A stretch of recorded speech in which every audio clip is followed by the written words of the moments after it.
दोस्तों ये है ईरान। हमारी दुनिया का एक ऐसा देश कि जिसके लगभग पिछले 500 साल के इतिहास पर अगर आप लोग नजर डालेंगे तो आप पाएंगे कि इसका ये जो मैप है, ये जो नक्शा है, ये लगभग पिछले 500 साल से बिल्कुल ऐसा का ऐसा ही है। हालांकि चाहे ऑटोमन्स हो यानी कि सल्तनत उस्मानिया या रशियन एम्पायर हो या फिर दूसरी साइड से ब्रिटिश एम्पायर हो, जो अपने अपने दौर में दुनिया की सुपर पावर हुआ करती थी, इन सभी ने बारी बारी से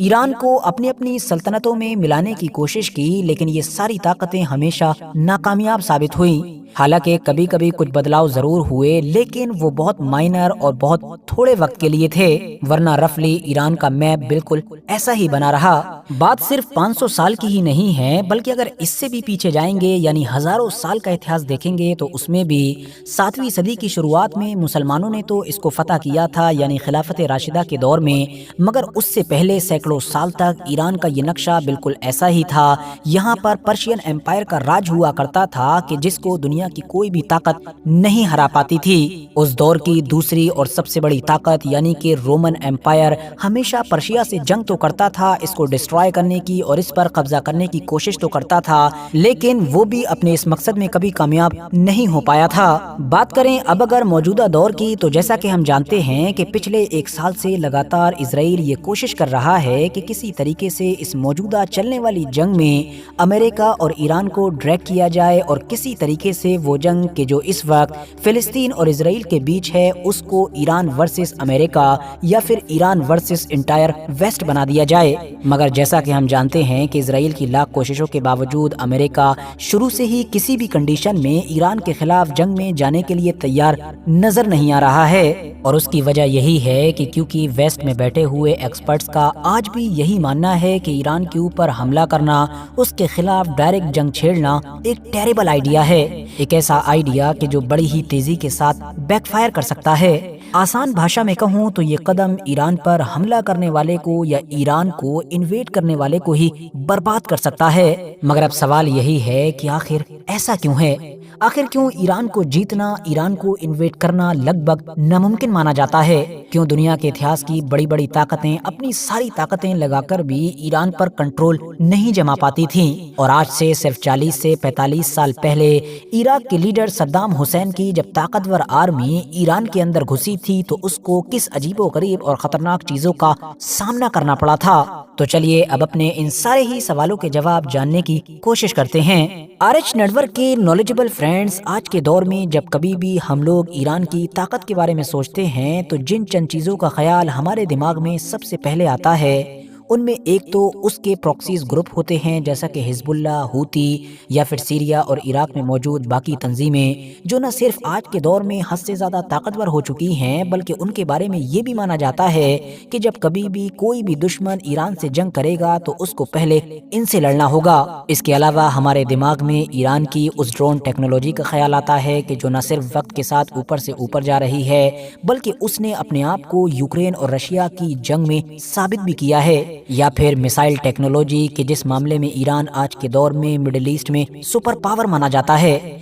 या फिर वो न्यूक्लियर प्रोग्राम के जो आज भी शक के दायरे में है, मतलब किसी को पता ही नहीं है कि वो है भी या फिर नहीं। यकीनी तौर पर इस बात में कोई भी शक नहीं है कि इन सारी चीजों ने ईरान को बहुत ज्यादा ताकतवर बनाया है। लेकिन याद रहे कि इन तमाम चीजों के अलावा यहाँ पर एक और भी ऐसी चीज है कि जिसकी तरफ शायद किसी का ध्यान नहीं जाता है। और वैसे भी हम तो यहाँ पर अभी सैकड़ों बल्कि हजारों साल के इतिहास की बात कर रहे थे, तो ये सारी चीजें तो वो हैं कि जो अभी पिछले कुछ सालों के अंदर ही ईरान को हासिल हुई हैं। तो अब आप लोग सोच रहे होंगे कि इन तमाम ताकतों के अलावा ईरान के पास वो कौन सी ताकत है कि जिसकी तरफ आप लोगों का ध्यान नहीं जाता। तो दोस्तों, ईरान की वो बड़ी ताकत छिपी हुई है ईरान की खुद की जमीन में। सबसे पहले अगर आप लोग गहराई के साथ ईरान के भूगोल पर नजर डालेंगे तो आप देखेंगे कि इसकी साउथ और वेस्ट की साइड में पहाड़ों का एक लंबा सा जाल मौजूद है, या ये कह सकते हैं कि एक माउंटेन रेंज मौजूद है कि जिसको ज़ैग्रोस माउंटेन रेंज के नाम से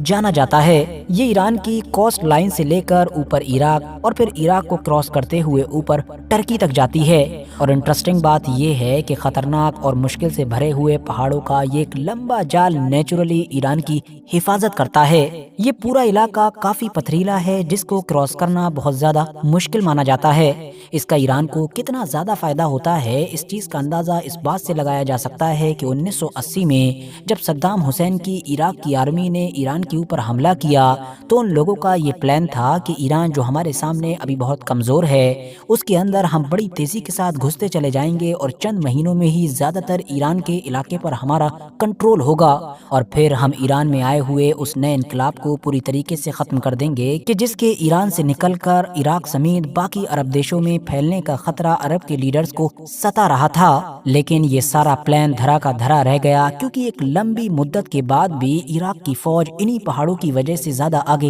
نہیں بڑھ سکی، اور آخر میں پھر 2-3 سال کے بعد تو ایسا ہوا کہ ایران کی فوج نے کم بیک کیا اور بڑی تیزی کے ساتھ جو تھوڑا بہت عراق کی فوج اندر تھی اس کو بھی واپس انہی کے علاقے میں دھکیل دیا۔ لیکن اب یہاں سے ایران کے لیے چیلنج کھڑا ہو گیا، کیونکہ ظاہر ہے جن پہاڑوں کے جال کی وجہ سے عراق کی یہ آرمی ایران کے اندر نہیں بڑھ پائی تھی، انہی پہاڑوں کی وجہ سے اب ایران کی سپلائی لائن کافی سست پڑ گئی۔ وجہ یہی تھی کہ عراق کی آرمی کو پیچھے دھکیلتے ہوئے ایران کی آرمی یا تو ان پہاڑوں کے پار آ چکی تھی یا ان پہاڑوں کے ایریے میں تھی، جبکہ اس کے زیادہ تر شہر پہاڑ کے دوسری طرف ہیں، تو جنگ سے جڑے ہوئے ہتھیار یا باقی سامان یا پھر کھانے پینے کی چیزیں بھی ایران کی آرمی تک بمشکل پہنچ پاتی تھیں۔ نتیجہ یہ ہوا کہ یہ جنگ سست سے سست ہوتی چلی گئی، اور 8 سال کے بعد جب یہ جنگ ختم ہوئی تو لاکھوں لوگوں کی جان تو لے چکی تھی، لیکن اس کا کوئی نتیجہ نہیں نکلا، کیونکہ دونوں ہی دیشوں کے بارڈر بالکل ویسے ہی تھے جیسے جنگ شروع ہونے سے پہلے ہوا کرتے تھے، اور یہ سب کچھ اسی زیگروز ماؤنٹین رینج کی وجہ سے تھا۔ اب اس سائڈ سے ہٹ کر اگر آپ لوگ نارتھ کی سائڈ میں دیکھیں گے تو بالکل اسی ماؤنٹین رینج کی طرح ایک اور ماؤنٹین رینج کہ جس کو ایلبورز کے نام سے جانا جاتا ہے وہ موجود ہے۔ یہ لمبا پہاڑی سلسلہ بارڈر پر کیسپین سی سے لگا ہوا ہے، اور بالکل زیگروز ماؤنٹین رینج کی طرح یہ بھی نیچرلی ایران کی حفاظت کرتا ہے۔ اور مزیدار بات تو یہ ہے کہ یہ دونوں ہی پہاڑی سلسلے صرف ایران کی حفاظت ہی نہیں کرتے ہیں بلکہ یہ تو نیچرل ریسورسز سے بھی مالا مال ہیں۔ سونا، چاندی، زنک اور یورینیم یہاں پر بھرا پڑا ہے۔ بچی کچی کسر اس وقت پوری ہو گئی کہ جب 20ویں صدی میں پرشین گلف سے لگے ہوئے ایران کے اس پورے علاقے میں تیل اور گیس کا خزانہ نکل آیا۔ آپ کو جان کر شاید حیرانی ہو کہ پوری دنیا کے 10% کے قریب آئل ریزرو اور 15% کے قریب نیچرل گیس کے ریزرو صرف اور صرف ایران کے پاس موجود ہیں۔ باقی یہاں پر موجود ہے ایران کا سب سے بڑا سی پورٹ مطلب بندر عباس، جو دنیا کے ایک سب سے سینسیٹیو چوک پوائنٹ کے جس کو اسٹریٹ آف ہارمز کے نام سے جانا جاتا ہے اس سے 70 کلومیٹر دور ہے، اور یہی وہ چیز ہے کہ جس سے آج کل امریکہ اور باقی ویسٹرن دیشوں کو سب سے زیادہ ڈر لگتا ہے، کیونکہ ان کو پتا ہے کہ اگر کبھی بھی کسی کی بھی ایران سے ڈائریکٹ جنگ ہوتی ہے تو وہ سب سے پہلے اسی علاقے میں ناکہ بندی کر دے گا، اپنی نیوی مطلب جل سینا کے ذریعے سے سمندر کے اس چھوٹے سے علاقے کو پوری طریقے سے بلاک کر دے گا، جس سے پوری دنیا کی اکانومی کولیپس کر جائے گی۔ کرے بھی کیوں نہ، کیونکہ دنیا کے زیادہ تر دیشوں میں جو بھی تیل اور گیس جاتا ہے وہ اسی چھوٹے سے علاقے سے نکل کر جاتا ہے۔ اس کی وجہ یہ ہے کہ پرشین گلف کے اس علاقے میں صرف ایران کے ہی پاس تیل اور گیس موجود نہیں ہے، بلکہ قطر، کویت، UAE اور سعودی عربیہ، یہ سارے دیش کے جو تیل اور گیس کی دولت سے مالا مال مانے جاتے ہیں یہ سب ادھر ہی موجود ہیں، اور ان کے تیل اور گیس کی سپلائی بھی اسی چھوٹے سے پوائنٹ سے ہوتی ہے۔ باقی ایران کے بھوگول پر اگر ایک بار پھر سے واپس آئیں تو چلو مان بھی لو کہ اگر ان دونوں پہاڑی سلسلوں کو کراس کر کے کوئی اندر آ بھی جاتا ہے تو اس کے لیے پھر سب سے بڑا چیلنج ایران کے بیچوں بیچ موجود یہ دونوں